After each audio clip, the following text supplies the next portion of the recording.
기도하겠습니다. 하나님 아버지 감사합니다. 오늘도 이렇게 수요 성경 강의의 자리로 우리의 발걸음을 인도하신 하나님 아버지, 무엇보다 하나님의 은혜를 사모하여 나온 주의 종들의 삶을 지키시고 아버지 늘 가정 가운데 주님의 평강이 넘치도록 은혜를 베풀어 주옵소서. 예수님의 이름으로 기도드립니다. 아멘. 우리 찬송가 185장 이 기쁜 소식을 함께 전하겠습니다.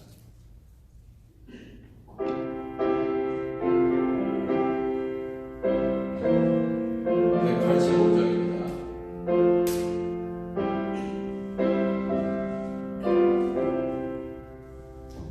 이 기쁜 소식을 온 세상 전하세.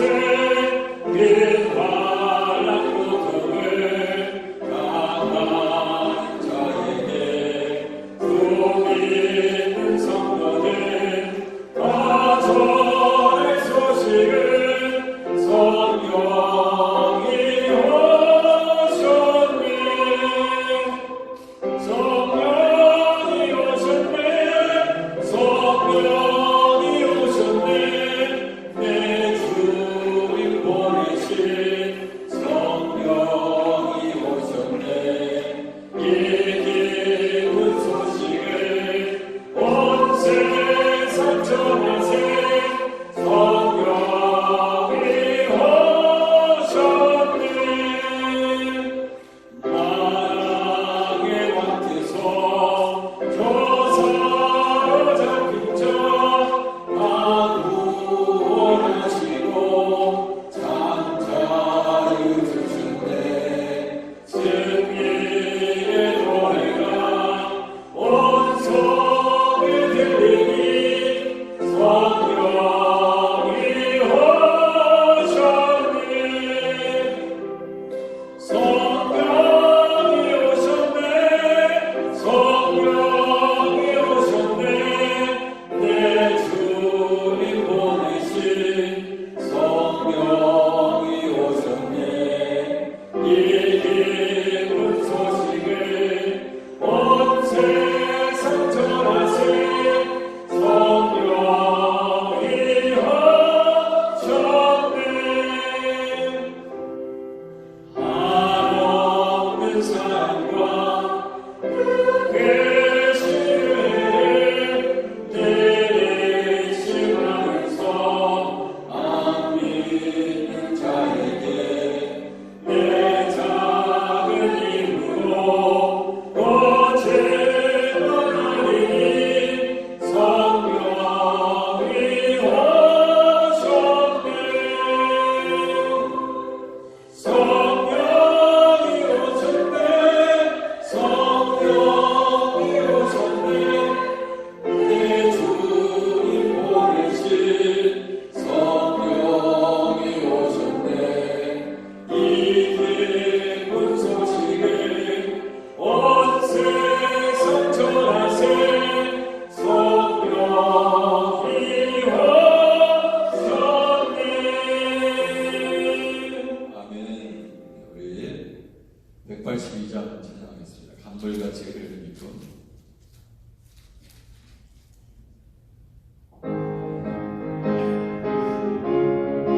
우리 박수 치면서 찬양하겠습니다. 물같이 흐르는 기쁨 성령과 임함이라. 정결한 밤 영원하도록 주의 거처 되겠네. 주님 크시는 장미 평화가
찬양하신 후에 우리 송혜경 집사님 나오셔서 기도해 주시겠습니다. 191장.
저희 주의 전으로 인도하여 주시니 감사합니다.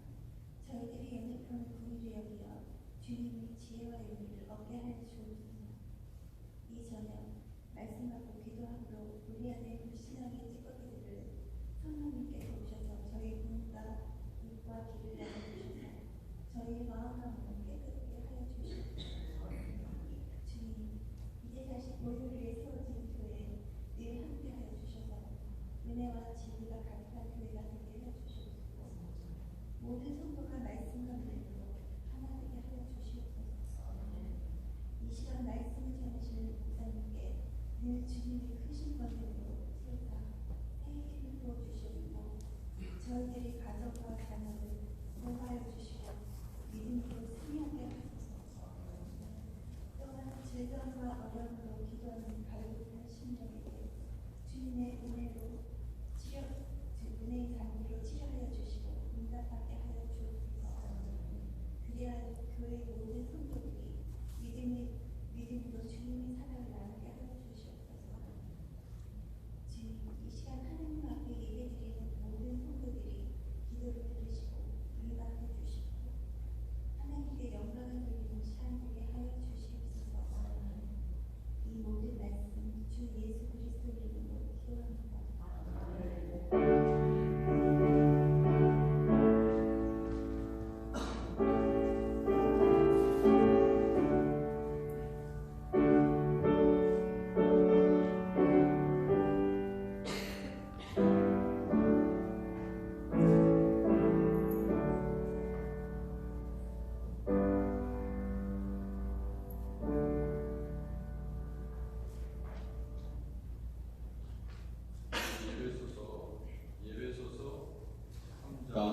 1절에서 21절까지 말씀 함께 교독하겠습니다. 예배소서 3장 1절에서 21절까지 말씀. 3장 1절 제가 먼저 읽습니다. 이러므로 그리스도 예수의 일로 너희 이방인을 위하여 갇힌 자 된 나 바울이 말하거니와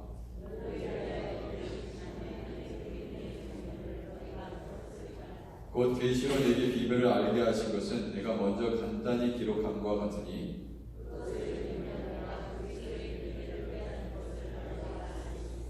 이제 그의 거룩한 사도들과 선지자들에게 성령으로 나타내신 것 같이 다른 세대에서는 사람의 아들들에게 알리지 아니하셨으니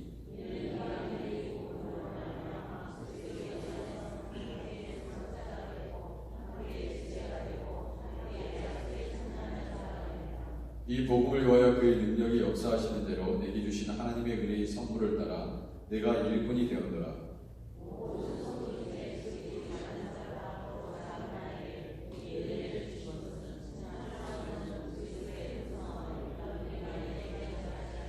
영원부터 만물을 창조하신 하나님 속에 감추어졌던 비밀의 경륜이 어떠한 것을 드러내게 하려 하시리라.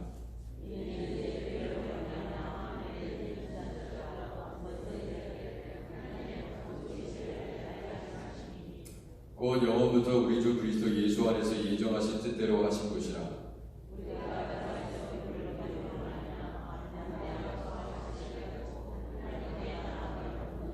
그러므로 너에게 구하노니 너희를 위한 나의 여러 환난에 대하여 낙심하지 말라. 이는 너희의 영광이니라.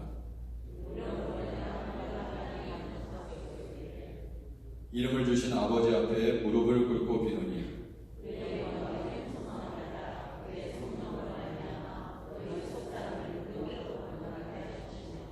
이름으로 말미암아 그리스도께서 너희 마음에 계시게 하시옵고 너희가 사랑 가운데서 뿌리가 박히고 터가 굳어져서 그 너비와 길이와 높이와 깊이가 어떠함을 깨달아 하나님의 모든 충만하신 것으로 너희에게 충만하게 하시기를 구하노라.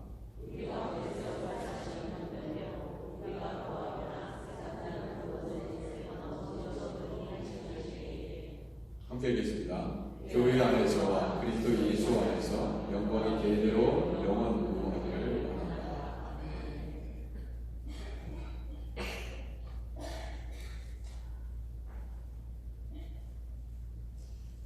아멘. 지난번에도 제가 한 책을 인용했었는데 김남준 교수님이 쓰신 은혜에서 미끄러질 때라는 책에 시작하는 글에 이런 내용이 담겨져 있습니다. 세상에 참 별 사람이 다 있습니다. 비열한 사람도 있고 한심한 사람도 있습니다. 슬픈 사실은 그러한 사람 가운데에도 그리스도인이라 자처하는 사람이 있다는 사실입니다. 그리스도인들이 어떻게 저럴 수 있을까 싶습니다. 그러나 이내 은혜가 사라지면 나도 그렇게 될 수 있음을 인정하지 않을 수 없습니다.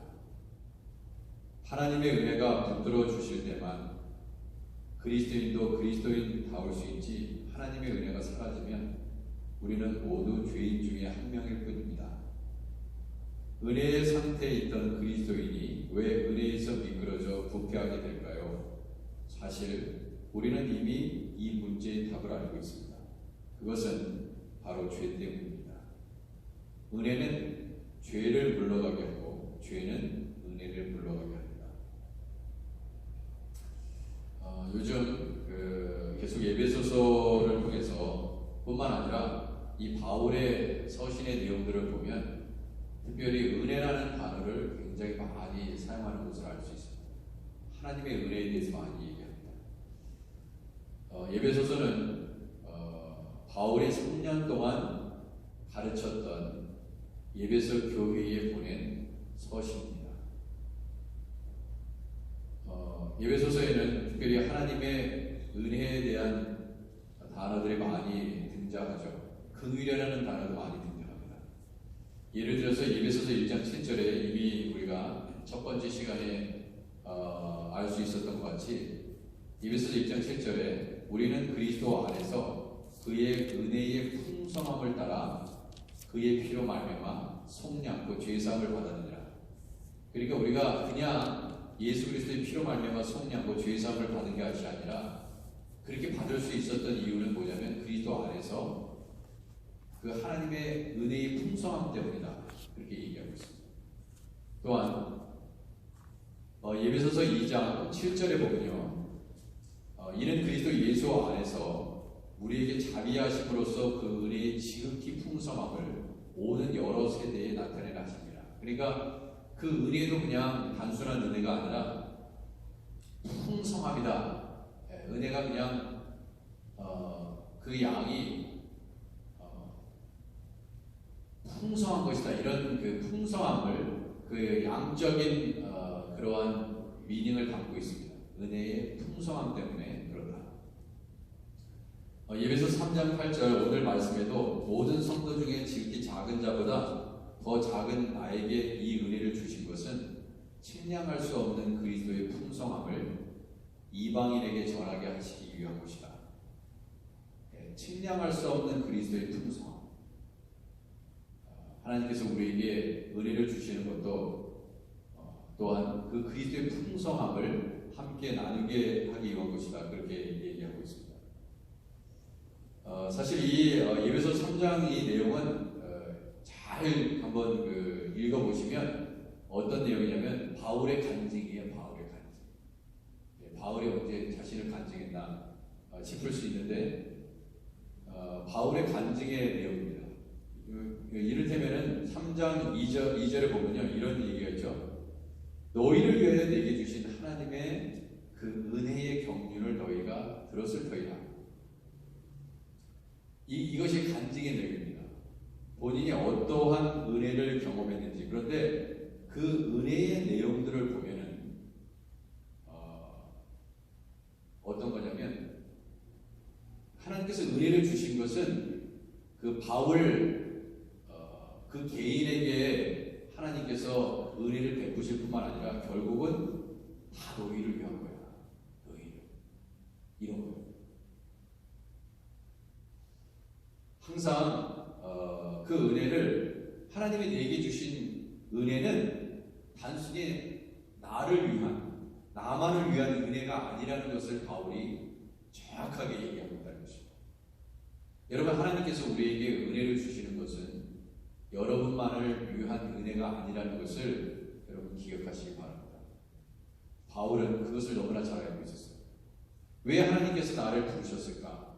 왜 다메섹 도상에서 주님께서 또 환상 가운데 나를 부르셨을까? 그것은 내가 너를 택하여 이방인에게 복음을 전하게 하기 위한 것이다. 너희를 위한 것이다. 그렇게 얘기하고 있습니다.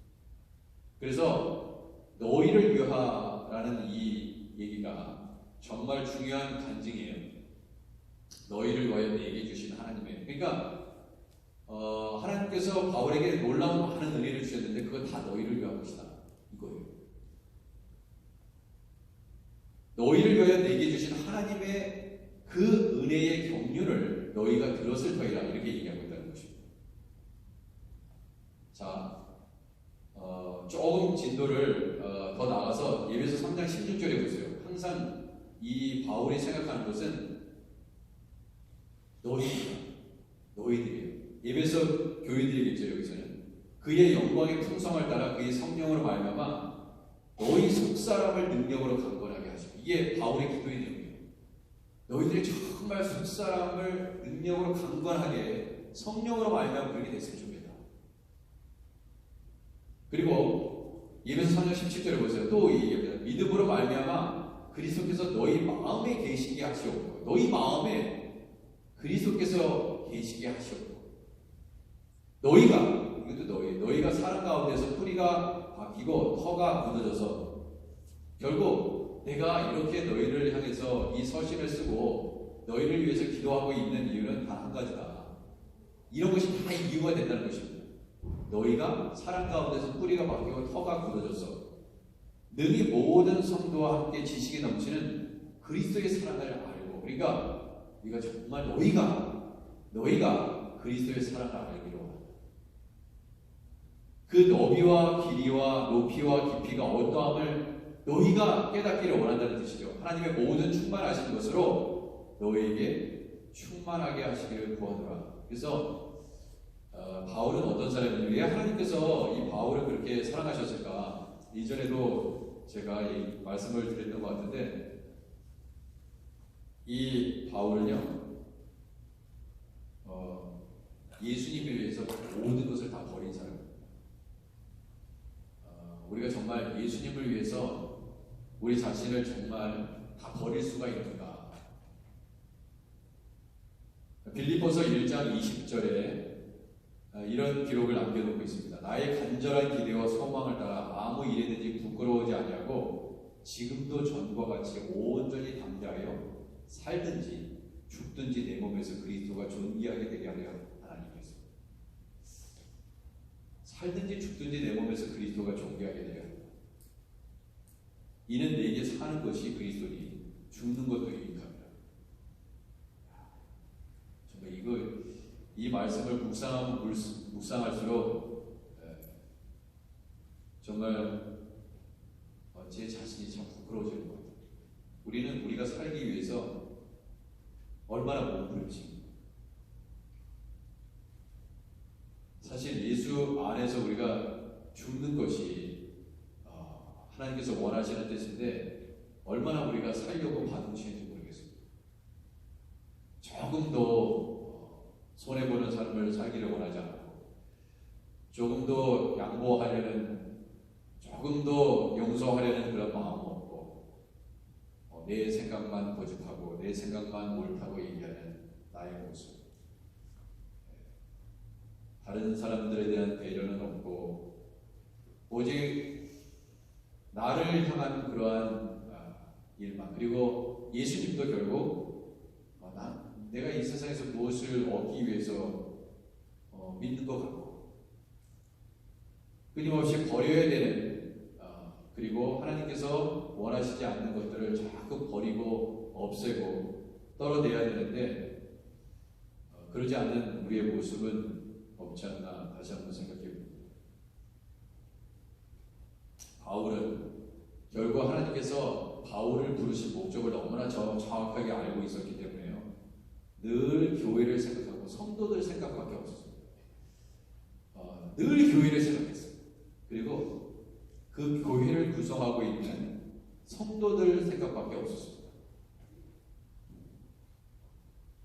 감옥에 갇혀 있을 때도 에베소 3장 1절에 이러므로 그리스도 예수의 일로 너희 이방인을 위하여 갇힌 자 된 나 바울이 말하고 하냐.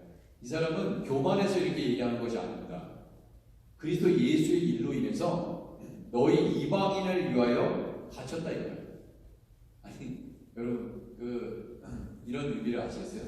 아니 무슨 우리를 위해서 바울이 감옥에 갇혀, 네가 무슨 일하다가 갇힌 거지, 언제 우리를 위해서 갇히라고 했어? 언제 그렇게 똑같아요. 이 바울이 선교하는 것을 보면, 예수님께서 우리를 먼저 사랑하셨잖아요. 그렇죠? 우리를 먼저 사랑하셔서 우리가 죄인이라는 것을 깨닫지 않든 그거에서 전혀 상관없이 예수님이 십자가에서 못 박혀 죽으셨잖아요. 전혀 죄인이라는 사실도 몰랐을 때, 죄라는 사실도 깨닫지 못했을 때 예수님이 미리 십자가에서 돌아가셨다니까요. 그럼 왜 그러셨어요? 예수님 전혀 깨닫지 못하고 죽는 사람도 많이 있었을 것이고, 그렇죠? 많이 당연히 있었죠. 근데 바울도 똑같이요. 예수님이 살아가셨던 것처럼 그분의 길을 묵묵하게 감당하셨던 것처럼 바울도 예수님을 얼마나 닮아갔는지 모릅니다. 너희 이방인을 위해서 갇혔다 이거예요. 언제 갇히라고 있는 우리를 위하기 위해서 왜 이런 얘기를 하냐. 가만 보면은 이 바울이 정말 예수님 닮기를 원했던 그런 사람이라는 것을 알 수 있습니다. 주의 일에 다니가 갇혔다 이거예요. 근데 그게 뭐냐면 너희를 위한 거야. 너희를 위해서 복음을 전하기 위해서 내가 갇혔다니까. 이거는 하나님만 아시는 일이죠. 2절에 보면 오늘 2절에 보면 경륜이라는 단어가 나오잖아요. 너희를 위하여 내게 주신 하나님의 그 은혜의 경륜을 너희가 들었을 터이라고 그랬습니다. 그 은혜의 경륜, 여기서 경륜이라는 것은 헬라어로 오이코노마이라는 단어를 씁니다. 오이코노마이. 자, 이 뜻은 하나님의 은혜의 경륜이라는 것은 원래 이 뜻은요, 이 오이코노마이라는 이 단어는 집을 경영한다는 뜻입니다. 집을 경영한다는 뜻입니다. 그러면 집을 경영한다는 것은 한편으로는 집의 재산을 관리하는 의미도 있습니다. 이 오노코노마이라는 단어에서 영어 단어가 파생돼서 나온 것이 뭐냐면 이카노미예요. 이카노미. 하나님께서 결국 하나님의 은혜의 경륜이라는 것은 무슨 뜻이냐면 하나님께서 인간들에게 주시고자 하시는 경영이요 섭리라는 뜻입니다. 그러니까 하나님의 은혜의 경륜이라는 것은 하나님께서 인간에게 주시고자 하는 경영, 섭리라는 뜻을 담고 있습니다.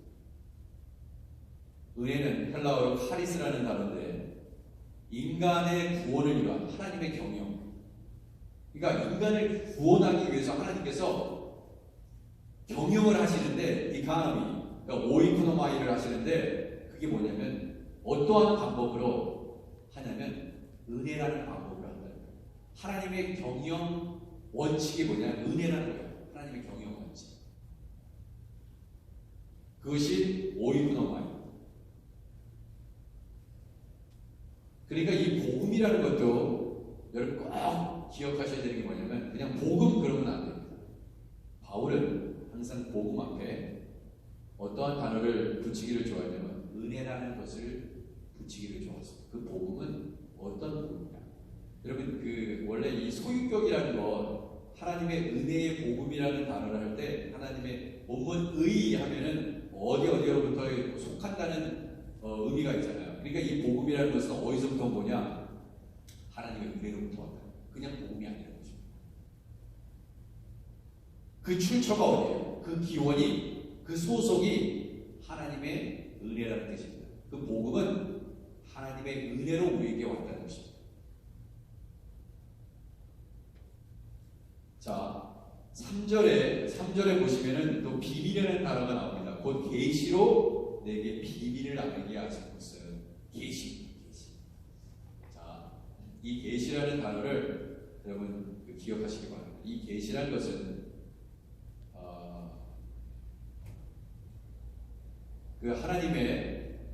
하나님께서 이 계시라는 단어를 바울이 좋아하는 이유는 뭐냐면 이거는 세상의 지식으로부터 얻은 것이 아니라는 거예요.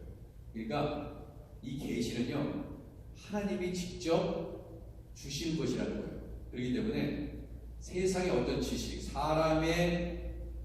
사람으로부터 오는 것이 아니라는 것을 이야기하기 위해서 계시라는 단어를 사용하는 이 계시는요 하나님이 주시는 것이기 때문에 그렇습니다. 그래서 이 비밀이라는 단어도 그래서 사용합니다. 왜냐하면 이 비밀이라는 것은 하나님께서 직접 말씀하여 주시고 하나님께서 들려주시고 하나님이 보여주시지 않으면 알 수 없는 것이기 때문에 비밀이죠. 근데 그 하나님의 그 계시를, 그 비밀을 바울에게 말씀하셨기 때문에 그래요. 그래서 바울은 자기가 사도된 것도 사람의 뜻으로 되지 않았다 그렇게 얘기해요. 네? 그러니까 이건 어떤 얘기예요?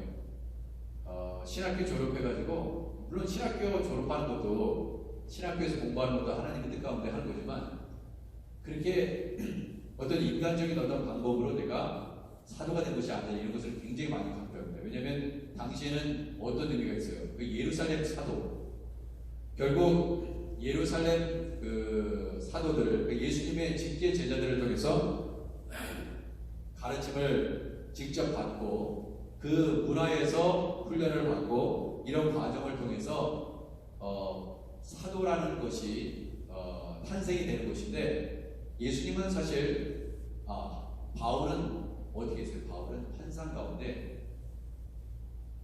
가운데 하나님의 계시로 말미암아 예수님의 부르심을 받았습니다. 사도들의 교육이 아니었어요. 먼저 하나님께서 직접 이방인을 위해서 택한 나의 그릇이라고 말씀하셨던 이유가 바로 그겁니다. 근데 그거는 어떻게 알아요? 그 비밀은요 사도 바울하고 하나님 그 예수님과의 관계예요. 그건 누구도 몰라요. 옆에 있는 사람도 못 봤는데 못 들었는데 하나님의 예수님의 음성을 못 들었는데 그거 어떻게 하냐 이거예요.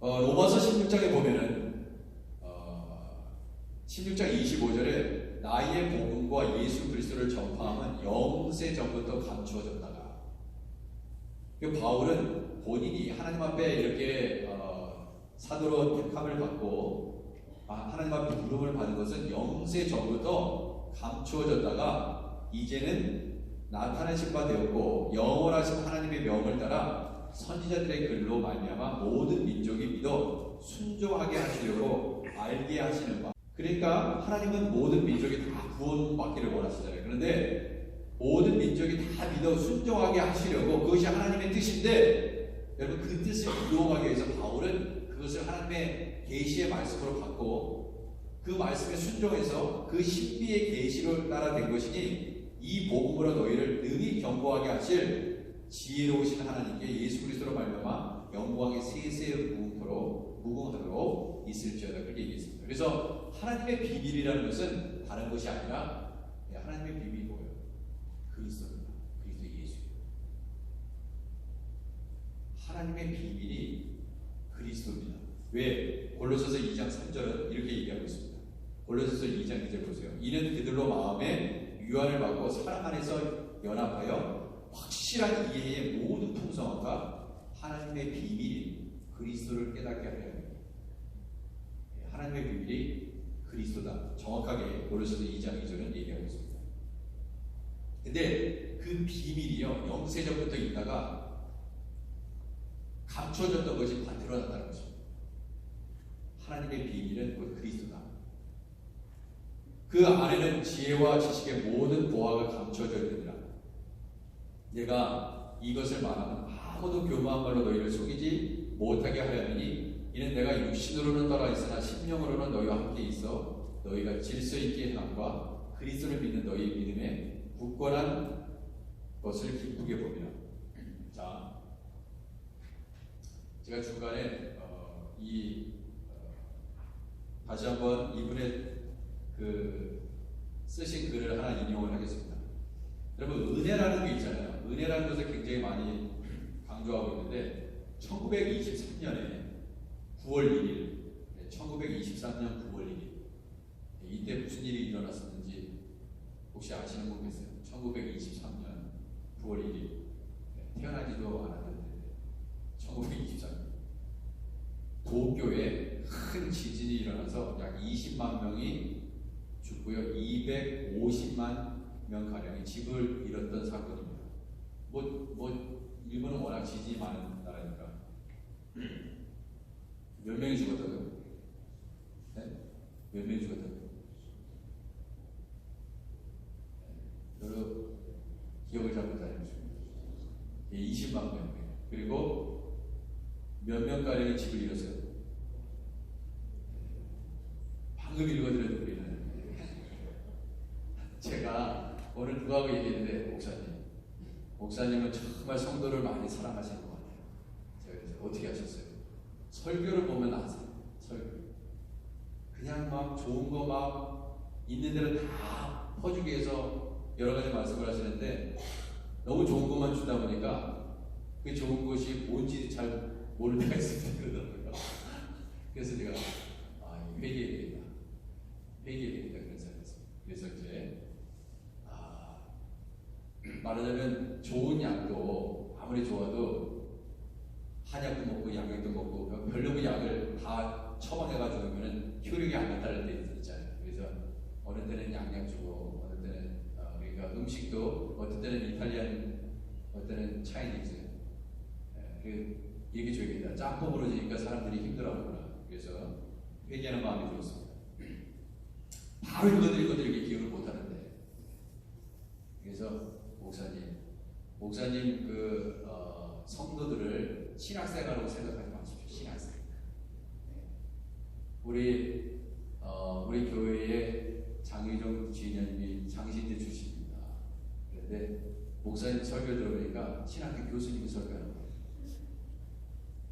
그래가지고 그게 별로 좋은 얘기가 아닙니다, 사실. 좋은 것 같지만 좋은 얘기는 아니거든요. 그래서 이게 사람들이 설교 말씀을 받는데 이 한계가 있어요, 한계가. 바로 읽어드리고도 기억 못하는데 제가 너무 이게 소화 부상이 걸릴 거를 제가 해놨다 그런 생각이 들었습니다.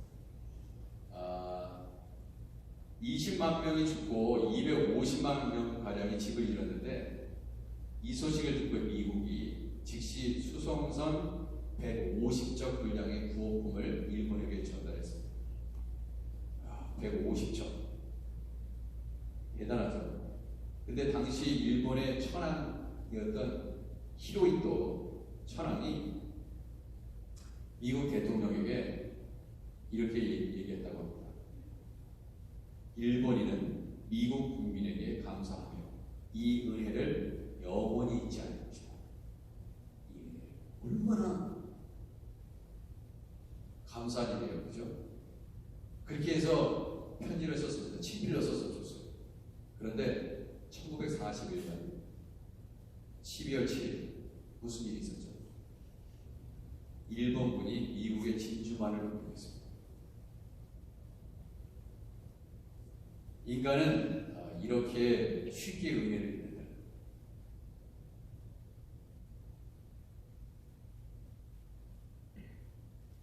그리고 이것은 하나님께로부터 입은 은혜에 대해서도 마찬가지라는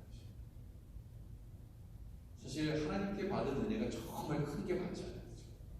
정말. 아니 다른 건 못하고 내가 예수님을 알고 예수님의 정말 은혜로 말미암아 내가 하나님의 자녀가 되고 내 죄가 용서받아서 나는 지금 죽어도 내가 천국에 갈 수 있다. 정말 이 기쁨이 대단한 건데 엄청난 것을 우리는 은혜를 받았는데 다른 것 때문에 다른 게 좀 없다고 부족하다고 얼마나 하나님 앞에 불평할 때가 많습니다. 그리고 다른 사람에 비해서 내가 상대적으로 이런 게 좀 부족하고 없다고 해서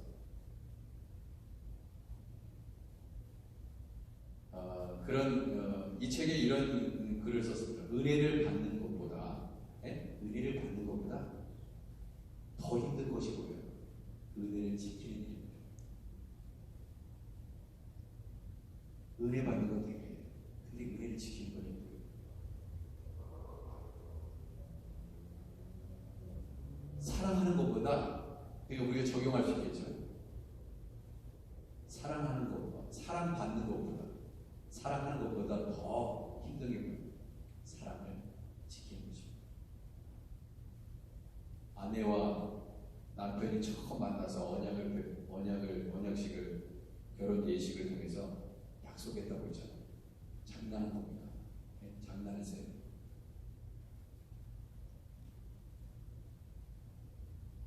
그 사랑을 지켜가고 은혜를 지켜가는 것이 너무나 소중한 것입니다. 그리스도인이 신앙생활 가운데 넘어지는 이유는 은혜를 받지 못해서가 아니라 받은 바 은혜를 잘 지켜내지 못하는 이유예요. 그래서 우리는 어떻게 기도해야 되냐? 하나님께 받은 은혜를 잘 지킬 수 있도록 도와주옵소서. 이런 기도가 참 위대한 기도 아니에요? 그죠? 이런 기도 별로 못한 것 같아요. 내가 저 사람부터 받은 그 사랑 잘 지켜낼 수 있도록 해주십시오. 우리가 이런 기도를 못했기 때문에 별로 이러한 거에 대한 간증이 없는 것 같아요. 그리스도께서 우리를 위해 죽으신 은혜를 기억한다면 은혜의 삶을 살기 위하여 분투하는 노력이 힘겹다고 불평하지 못할 것이다.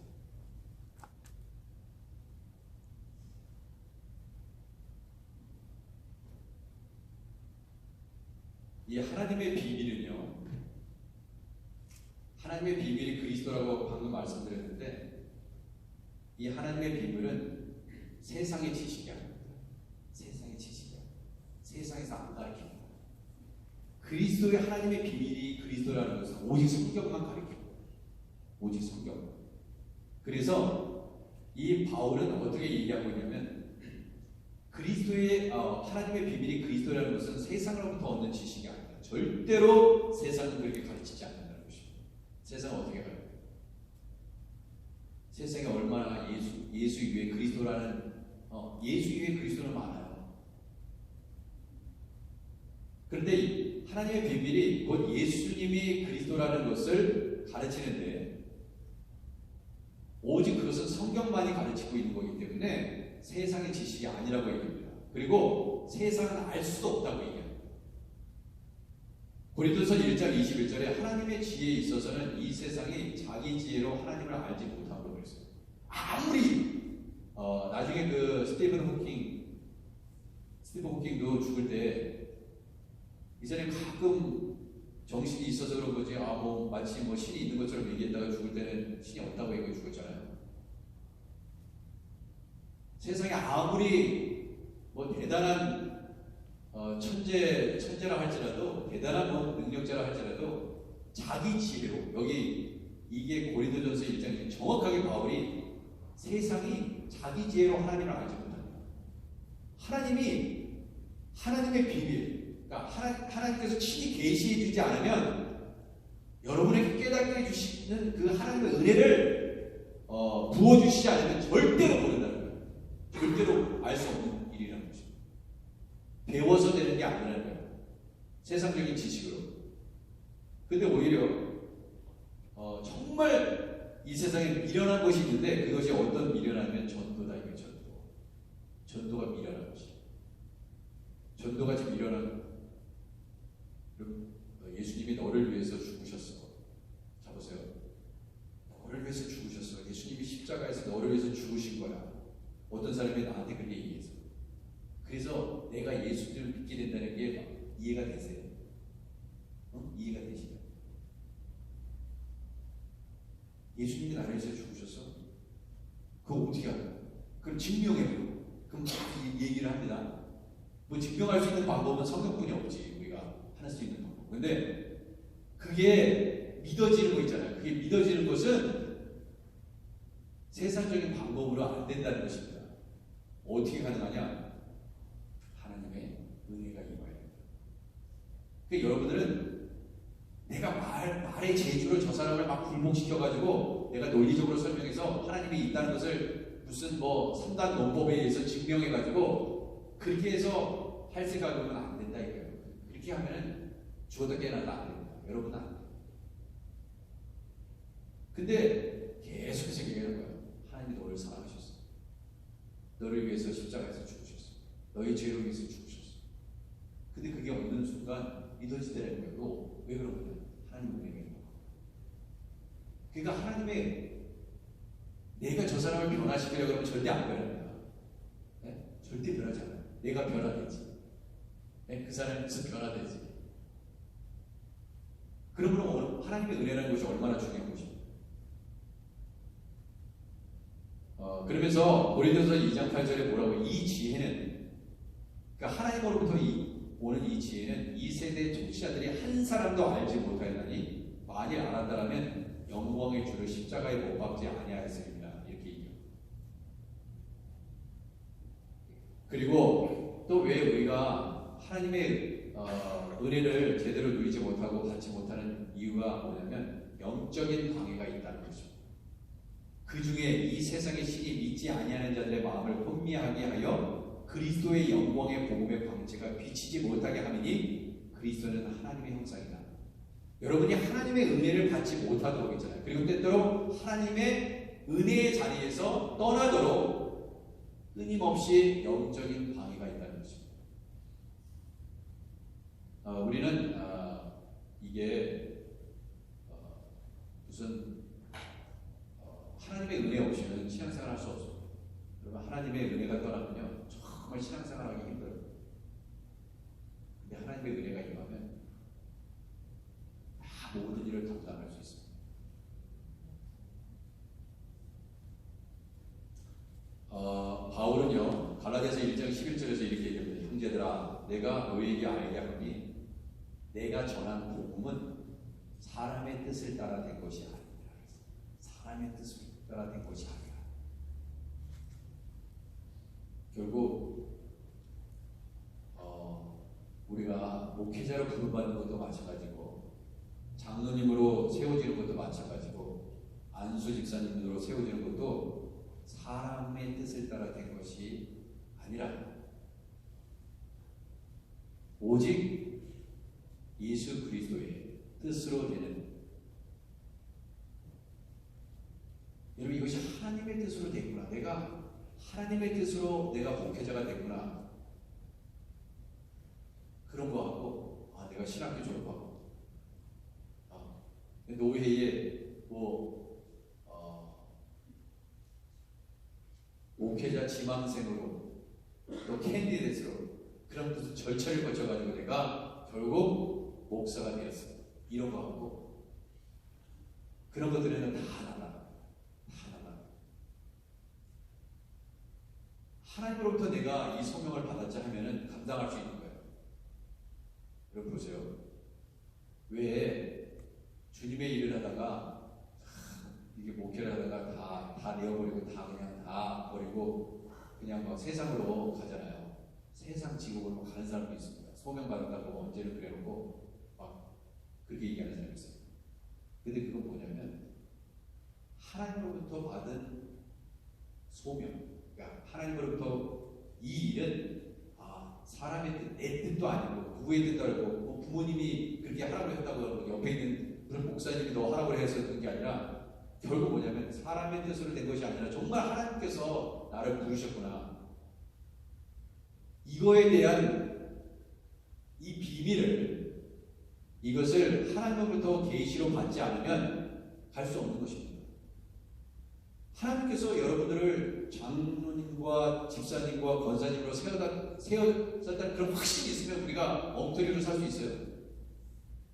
말 함부로 할 수 있습니까? 행동 함부로 할 수 있어요? 하나님께서 기름 부었는데 여러분들은 그럼 사울처럼 되는 거죠. 택감을 받았어도, 기름 부음을 받았어도 얼마든지 엉망으로 살 수 있는 거예요. 근데 내가 정말 하나님으로부터 이 기름을 부음을 받았다, 그 깨달음이 없으면 여러분 이거는 세상은요 명예라고 있어요. 세상 명예. 예? 세상에 무슨 뭐 판사다, 변호사다, 의사다, 뭐 이렇게 무슨 주지사다, 그러면 뭔가 권세라도 있습니다. 근데 이 장로라는 직분과 목사라는 직분과 이 안수집사 이런 직분, 이런 것들은 결국 이런 사람들 중에 정말 신실한 사람들은 어떤 사람이냐, 이것이 사람의 뜻으로 된 것이 아니라 하나님의 뜻으로 됐구나, 이걸 아는 사람들은 바르게 신앙생활할 수밖에 없고 바르게 예수님 믿을 수밖에 없고 그럴 수밖에 없다는 것입니다. 근데 그러지 않은 사람들이 한마디로 막 사는 것입니다. 막 갑니다.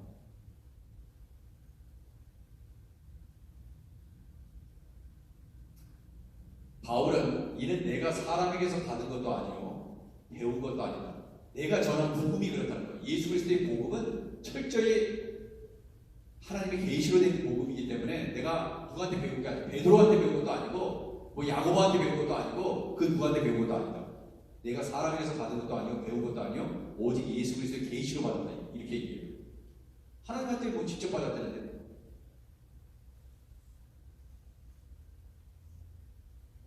하나님께서 여러분을 하크네시아 교회로 보냈잖아요. 그러면 여러분 믿으십니까? 그럼 가면 안 되지. 어디 가요? 제가 좀 마음에 안 든다고 막 가실 거예요? 네? 저 옆 사람이 보기 싫어가지고 막 갑니까? 언제는 막 이 교회가 뭐 평생 동안 하나님께 내가 이 교회에서 섬기라는 뜻인가? 뭐 그렇게 얘기하셨는지 저는 잘 모르겠습니다. 그렇게 얘기 안 하셨겠지. 그러니까 가시겠지. 하나님께서 내가 평생 동안 이 교회를 섬기라고 하나님께서 나를 보내주셨다. 그리고 계시받은 사람이 그렇게 그런 것을 깨달은 사람이 어딜 갈까? 가지 마시기 바랍니다. 왜냐? 제가 여러분을 사랑합니다.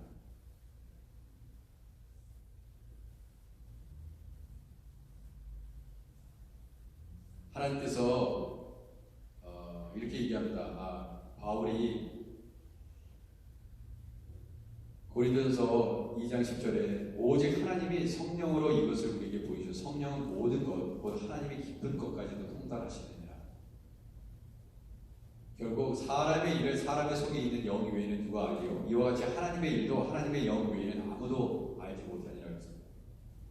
그러니까 이 바울은 뭘 자신했냐면 자신이 성령의 철저한 인도를 받았다는 것을 보여준 거예요.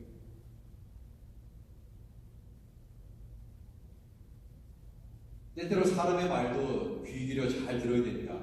그래야 됩니다. 그렇지만 더 중요한 것은 뭐냐면 성령께서 여러분들에게 가르쳐 주시고 깨닫게 해주시고 우리가 세상의 영을 받지 아니하고 오직 하나님으로부터 온 영을 받았으니 이는 우리로 하여금 하나님께서 우리에게 은혜로 주신 것들을 알게 하려 하십니다. 그리고 바울은요 자기 자신을 복음의 일꾼으로 그렇게 이야기했습니다. 근데 이 복음의 일꾼이 된 것도 뭐라고요? 하나님 은혜다 그렇게 얘기해요. 저는 그런 생각이 들었습니다. 아니 세상 사람들이요 바울에 대해서 우리는 그냥 성경의 신약 성경의 한 3분의 2에 해당되는 부분이 바울 서신이기 때문에 야 바울 대단하다. 근데 세상 사람들이 바울 대단하게 봅니까? 대단하게 봐요.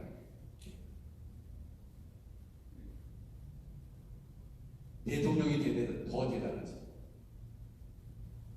정말 엄청난 무슨 아마존의 CEO라든지 구글의 CEO라든지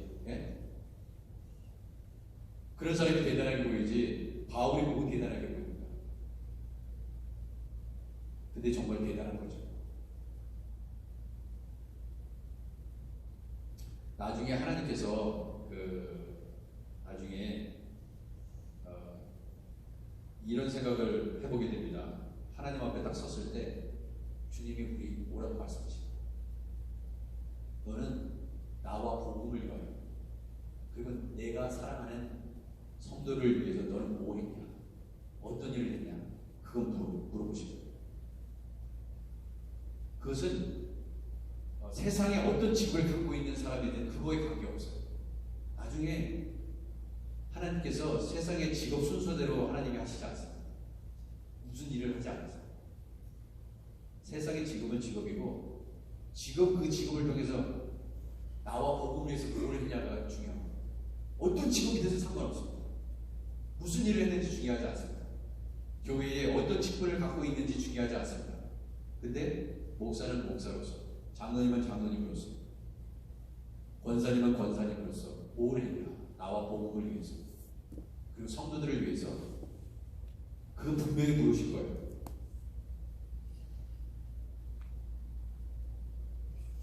바울은 그가 일꾼이 된 것은 하나님의 은혜의 선물이지 자신의 재능이나 능력 때문이 아니다. 그렇게 분명히 얘기했습니다. 심지어 구원도 하나님의 선물이고 일꾼이 된 것도 하나님의 선물이다. 그러면서 바울은 자신을 바라보면서 에베소 3장 8절에서 얘기했죠. 모든 성도 중에 지극히 작은 자보다 더 작은 나에게 그 은혜를 주신 것은 측량할 수 없는 그리스도의 풍성함을 이방인에게 전하게 하시고 이 바울은 정말 이 소명감이 정말 넘쳤던 사람 같아요. 이 표현들을 보면요.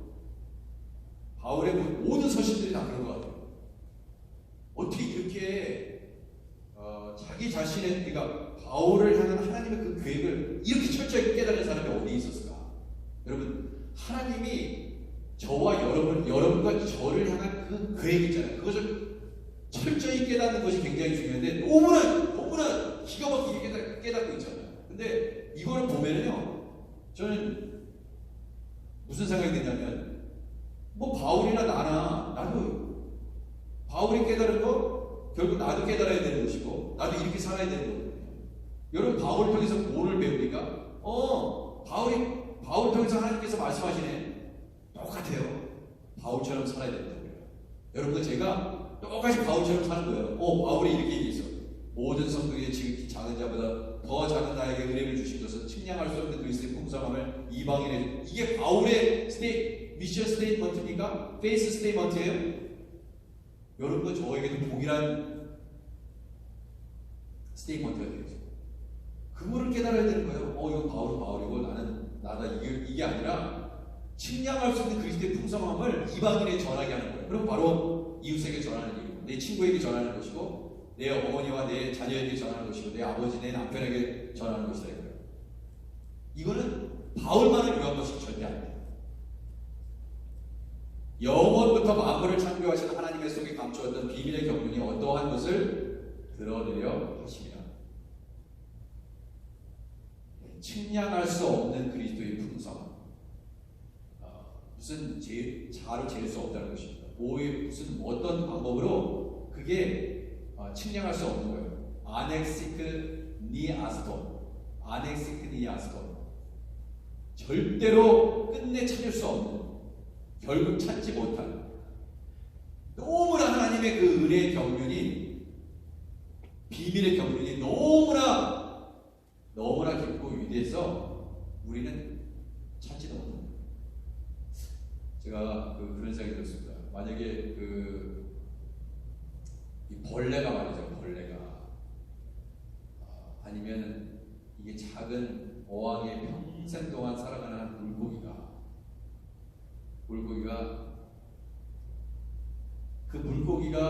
그 어항 속에 있을 때 그 어항이 자기가 헤엄칠 수 있는 평생 동안 살아가는 사람은 그렇게 분이 생각 못해요. 그 물고기, 그죠?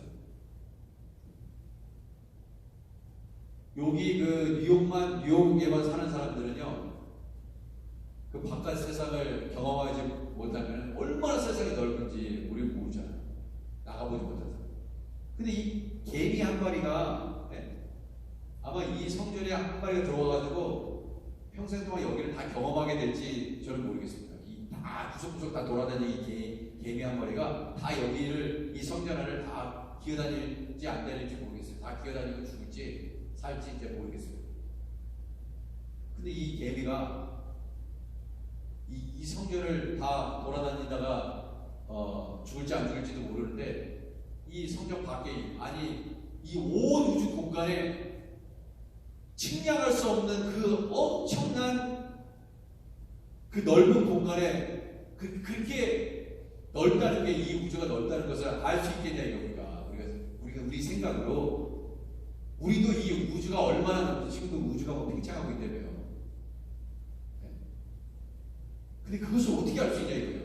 그 모든 것을 다 통치하시는 분이 다스리시는 하나님인데 어찌 우리가 알 수 있냐. 그러니까 가만 보면은 하나님의 일을, 하나님이 하시는 일을 우리가 어떻게 아냐 이거야. 하나님의 하시는 일을. 하나님께서 우리를 향한 그런 교회, 여러분과 저를 향한 하나님의 교회, 어찌 우리가 다 측량할 수 있겠냐. 그러니까 우리 짧은 생각으로 막 하나님은 이러다 저러다 이렇게 얘기한다는 것 자체가 참 우스운 거죠. 그냥 우스운 거야. 한마디로 우스운 거. 우리에게 어떤 일이 일어났어. 그래서 오늘 제가 어느 분 만나서 이런 얘기를 했습니다. 어떤 딱 문제가 닥쳤을 때 그 문제를 딱 보면 우리는 그 문제 앞에 왜 이런 일이 나에게 생겼지? 그런 일이 있잖아요. 근데 그것을 딱 그 문제를 딱 걷어가면은, 그러니까 그 하나님께서 은혜가 임하면은 그 문제가 사실 문제가 아닌데, 그 이후에 일어날 일들, 하나님 무슨 계획을, 굉장히 큰 계획을 세워주셨는데 우리가 보이는 것은 너무나 그 코앞에 있는 문제만 붙잡고 있기 때문에 하나님이 감춰놓는 이 비밀을 모르거든요. 그럴 때가 참 많습니다. 엄청난 것을 얘기해요. 우리 교회가 어려움이 있었습니다. 근데 그 이후에 하나님의 행하신 일에 대한 그 비밀을 아는 자는 흔들리지 않죠. 근데 그 코앞에 있는 문제만 하면 이것을 딱 안개처럼 딱 걷어가시니까 엄청난 금은보화를 하나님이 숨겨놓으시고, 그걸 참 모릅니다. 하나님은 로마서 11장 33절 깊도다 하나님의 지혜와 지식의 풍성하며 그의 판단은 헤아리지 못할 것이며 그의 길은 찾지 못할 것입니다. 하나님의 지혜와 지식이요, 우리의 판단으로 다 해내지 못할 것입니다. 그의 길은 찾지도 못할 것입니다. 우리가 믿는 그 하나님이 바로 그런 분이십니다. 여러분, 지금은 잘 이해가 안 되고 속상하고 뭐가 뭔지 잘 모르겠고 뭐 어떻게 되라는 건지 갈팡질팡 그런 마음이 들 때 하나님의 은혜를 사모하면 하나님께서 그 하나님의 은혜로 말미암아서 넉넉하게 이기게 하시고 그 뒤에 숨겨놓으신 그 그리스도의 놀라운 비밀, 그 하나님의 은혜의 선물을 하나님이 보게 하시고 또 우리에게 체험하게 하실 줄 믿습니다. 아멘. 기도하겠습니다. 하나님의 은혜 없이는 성경의 말씀을 깨달을 수 없고 하나님의 은혜 없이는 사람을 사랑할 수 없고 하나님의 은혜가 임하지 않으면 용서할 수도 없고 하나님의 은혜가 임하지 않으면 아버지 우리가 세상 가운데 늘 죄에 넘어지고 죄의 노예로 살아갈 수밖에 없다는 것을 알게 하시고 아버지 하나님 이 자리에 계신 모든 분들이 그 하나님의 지혜, 지식, 그 풍성함을 누리게 하시고 우리의 짧은 생각과 판단과 지식으로 그 누구도 정죄하지 않게 하시고 하나님도 판단하지 않게 하시고 그 선하신 하나님이 우리의 삶을 지키시며 아버지 내가 지금 가지고 있는 것들 때문에 불평하지 않게 하시고 내가 지금 아버지 겪고 있는 어려움 때문에 주님 원망하지 않게 하시고 이는 다 하나님의 은혜를 더 풍성하게 경험하기 위한 아버지 하나님 그러한 축복의 선물인 것을 믿고 담대하게 세상 가운데 아버지 하나님 예수 그리스도 편대를 향해 나아가는 우리 모두가 될 수 있도록 인도하여 주옵소서. 예수님의 이름으로 기도드립니다. 우리 주기도를 하겠습니다. 하늘에 계신 우리 아버지여 이름이 거룩히 여김을 받으시오며 나라의 마옵시며 뜻이 하늘에서 이룬 것 같이 땅에서도 이루어지이다. 오늘날 우리에게 일용할 양식을 주옵시고 우리가 우리에게 죄진 죄를 사해 준 것 같이 우리 죄를 사하여 주옵시고 우리를 시험에 들게 하지 마옵시고 다만 하게서 구하옵소서. 되게 나라와 권세와 영광이 아버지께 영원히 있사옵나이다. 아멘.